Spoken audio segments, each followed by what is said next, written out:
Hello students, मैं professor Sunil Kumar Barnwal एक लंबे अंतराल के बाद आज फिर आप सबसे संबोधित हूँ।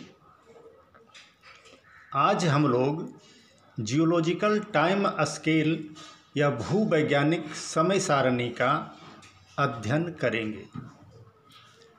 इसमें हमें सबसे पहले यह समझना चाहिए कि भूवैज्ञानिक समय मापनी क्या है। लगभग 2500 वर्षों से विद्वानों के सामने वाद विवाद का एक मुख्य विषय यह रहा है कि हमारी पृथ्वी की उत्पत्ति कब और कैसे हुई, इसकी आयु क्या है तथा इस पर घटने वाले घटनाक्रमों का सिलसिला कैसा रहा है। 17वीं शताब्दी में आर्क बिशप जेम्स ऊसर महोदय ने यह घोषणा की थी कि पृथ्वी का निर्माण 23 अक्टूबर 4004 बीसी को, बीसी मतलब बिफोर क्राइस्ट, ईसा से पूर्व को 9 बजे सुबह हुआ था।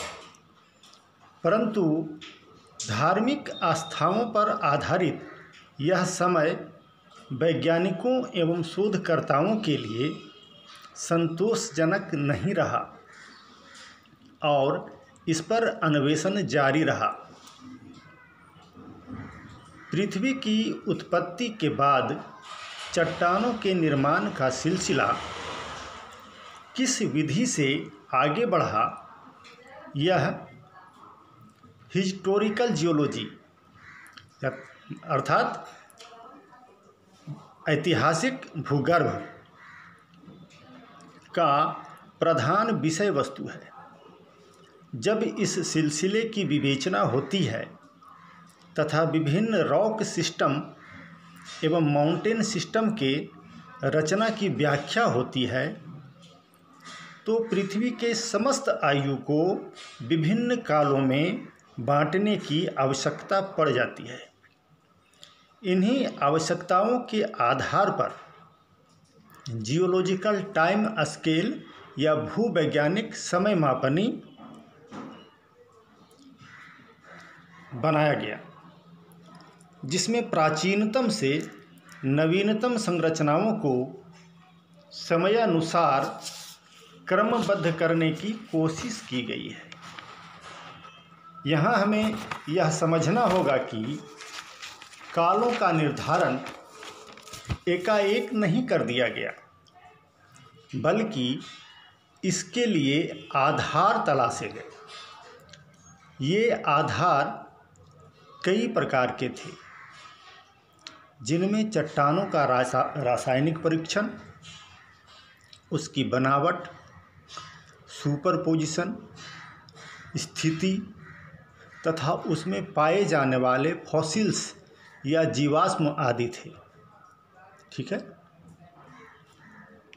विभिन्न परीक्षणों के आधार पर यह निर्धारित किया गया कि रेडियो एक्टिव मिनरल्स की मात्रा में स्वतः विखंडित होने के कारण जो कमी आती है, उसका एक निश्चित दर या फिक्स्ड रेट है। इसे हाफ लाइफ यानी आधा जीवन कहा गया। आरंभिक एलिमेंट अर्थात मूल तत्व को पेरेंट एलिमेंट, यहाँ समझने वाली बात है, मूल तत्व क्या हुआ या पेरेंट एलिमेंट जिसको हम कह रहे हैं वो क्या है। तो पृथ्वी से जब ज्वालामुखी फटता है, उसमें से जो लावा निकलता है, वो लावा जम करके जब चट्टान का रूप लेता है, तो मूल तत्व या पेरेंट एलिमेंट उसी को कहा गया, जो सबसे पहला चट्टान बना ज्वालामुखी के फटने के बाद। तथा विखंडन के पश्चात, किसके विखंडन के पश्चात? पेरेंट एलिमेंट के विखंडन के पश्चात बनने वाले आइसोटैप्स, जो रवा या दाना बनता है, को डाउटर एलिमेंट्स कहा गया। किसी भी चट्टान के नमूनों की जांच करने के बाद उसमें पाए जाने वाले पेरेंट्स और डाउटर एलिमेंट्स के औसत या रेशियो के आधार पर उस नमूने की उत्पत्ति का काल निर्धारित हो सकता है। जैसे एक उदाहरण लेते हैं हम। जैसे उदाहरण के लिए हम पृथ्वी पर पाए जाने वाले कोयला से ले सकते हैं। कौन सा कोयला? पत्थर कोयला, जो आरंभ में लकड़ी से बना, फिर रासायनिक परिवर्तनों के पश्चात ग्रेफाइट में परिवर्तित हुआ, पुनः इसका रूपांतरण हीरा में हुआ और अंत में यह रांगा या लीड में परिवर्तित हो गया। यहाँ समझ रहे हैं कैसे कैसे हो रहा है? लकड़ी से कोयला बना, कोयला से ग्रेफाइट हुआ, ग्रेफाइट से हीरा हुआ और हीरा से फिर रांगा बन गया। इस जानकारी के सामने आने के बाद इन परिवर्तनों में लगने वाले समय पर शोध किया गया। इन्हीं अनुसंधानों के आधार पर यह अनुमान लगाया जा सका है कि पृथ्वी की उत्पत्ति 4.7 बिलियन या 4.7 अरब वर्ष पूर्व हुई थी।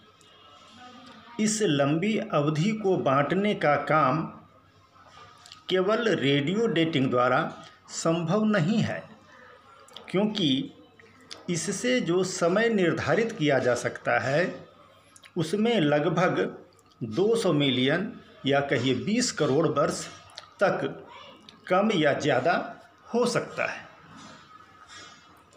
इन सारी समस्याओं का समाधान कुछ हद तक उस समय हो गया जब ऑर्गेनिक इवोल्यूशन के आधार पर चट्टानों की उत्पत्ति का काल निर्धारण संभव प्रतीत होने लगा।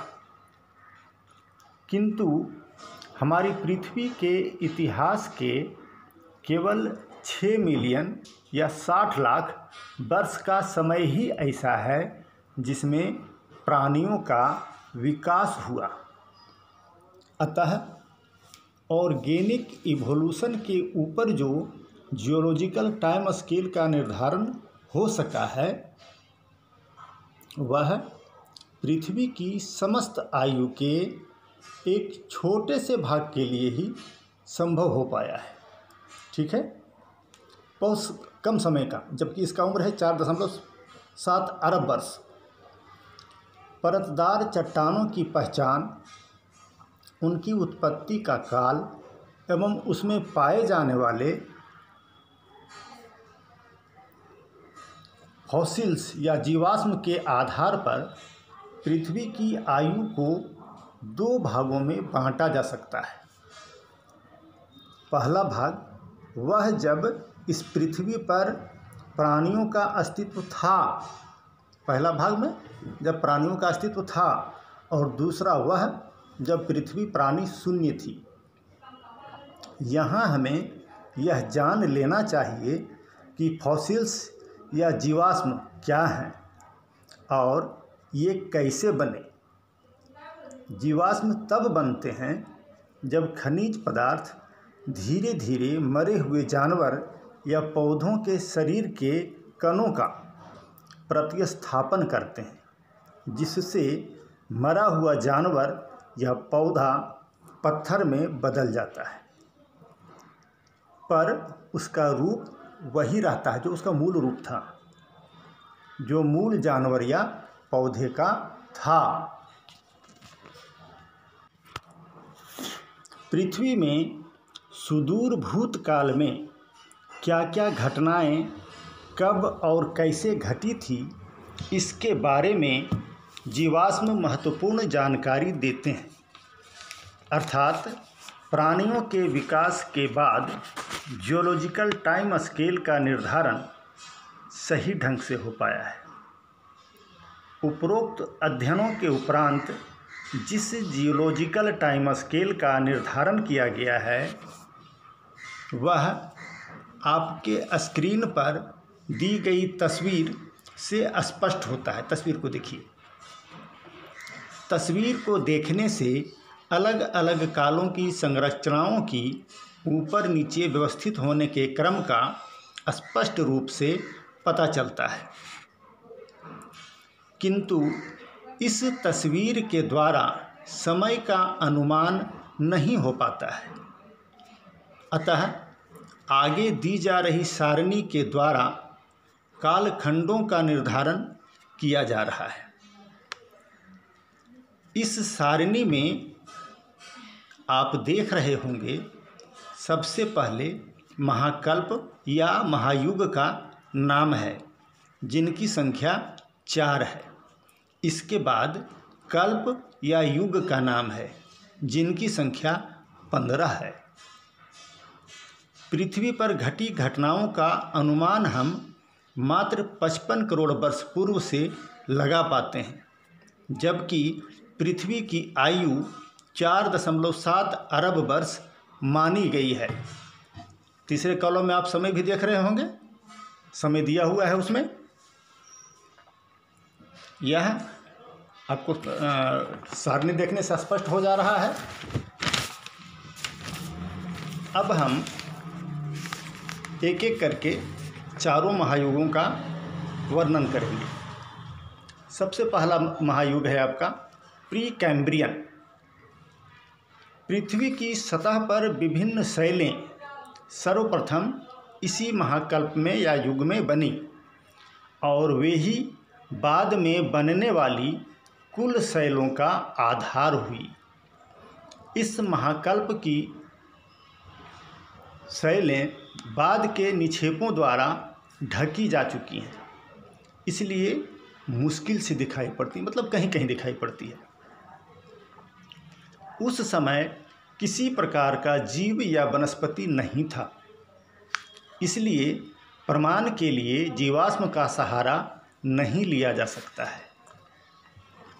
इस महाकल्प की शैलों में माइकासिस्ट एवं डोलोमाइट मार्बल उल्लेखनीय है। माइकासिस्ट तो आपको देख रहे हैं झारखंड में, खास करके गिरिडीह और कोडरमा ज़िले में बहुत मिलता है, और डोलोमाइट राजस्थान में बहुतायत में पाया जाता है। अब इसका दूसरा महायुग देखते हैं। दूसरा महायुग है पैलियोजोइक एरा।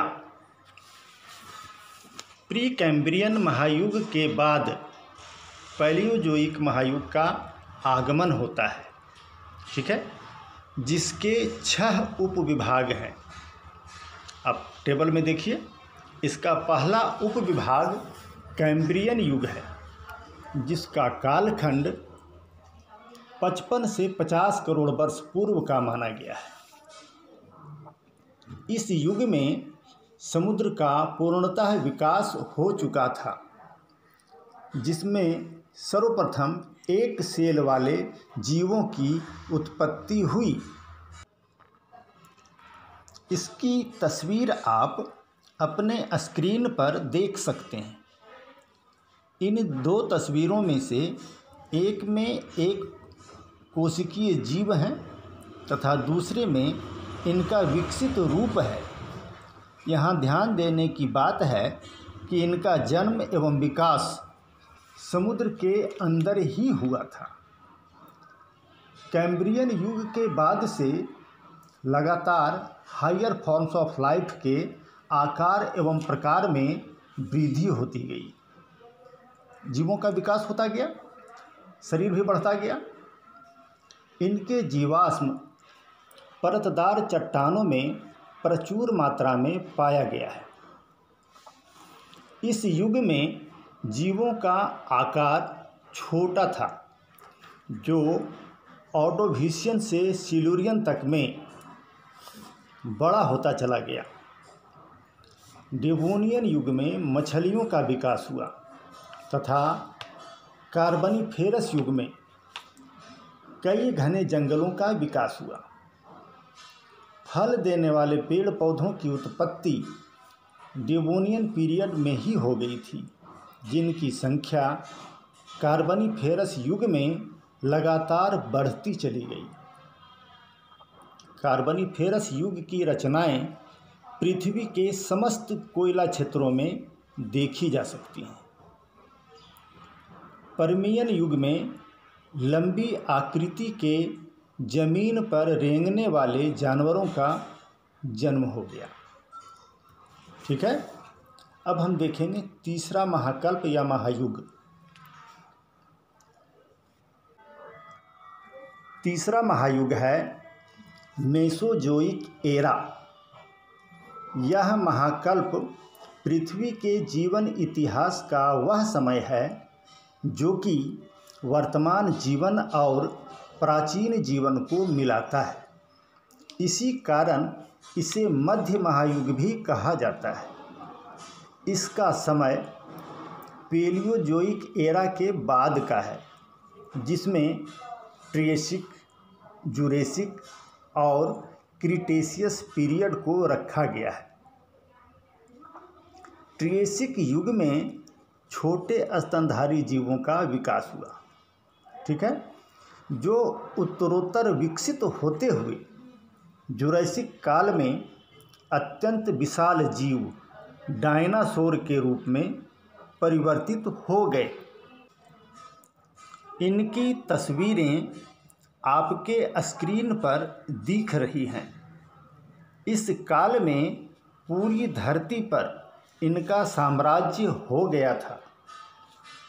पुनः पृथ्वी के भूगर्भिक हलचलों या ब्रह्मांडीय हलचलों के कारण क्रीटेशियस युग में जीव जंतु छोटे आकार के हो गए। इन भूगर्भिक हलचलों की तस्वीरें आपके स्क्रीन पर दी जा रही हैं, जिनके कारण धरती से डायनासोर जैसी प्रजातियां लुप्त हो गई और केवल वैसे ही जीव जंतु धरती पर बच पाए जिनका निवास जमीन के अंदर था। इसका प्रमाण आज भी चट्टानों में मौजूद है। अब हम देखते हैं चौथा महायुग, केनोजोइक एरा। मेसोजोइक महायुग के बाद केनोजोइक महायुग का आरंभ हुआ। इस महायुग को दो भागों में बांटकर इसका अध्ययन किया गया है। कौन कौन सा? पहला भाग टर्शियरी पीरियड, दूसरा भाग क्वाटरनरी पीरियड। अब पहले हम टर्शियरी पीरियड को देखते हैं। टर्शियरी पीरियड में या इस युग में जीव जंतुओं की उत्पत्ति का सिलसिला और उनके जीवाश्मों के रिकॉर्ड इतना अच्छा और स्पष्ट मिलता है कि इसको कई छोटे छोटे भागों में बांट दिया गया है। प्लायोसीन, इयोसीन, ओलिगोसीन तथा मायोसीन पीरियड। इसमें आरंभिक काल में दूध देने वाले जानवरों की उत्पत्ति हुई तथा कालखंड के अंत में आदि मानव की भी उत्पत्ति हो गई थी। दूसरा भाग क्वाटरनरी पीरियड। इस युग को वर्तमान मानव और वर्तमान वनस्पति का महायुग कहा जाता है। इस युग में बनी चट्टानों में हाथी, घोड़े, ऊंट आदि एवं अनेक प्रकार के समुद्री जीवों के अवशेष मिलते हैं। पूर्ण रूप से पक्षियों का विकास तथा मनुष्य में बुद्धि का प्रसार इसी समय में हुआ। इसको भी दो भागों में बांटा गया है।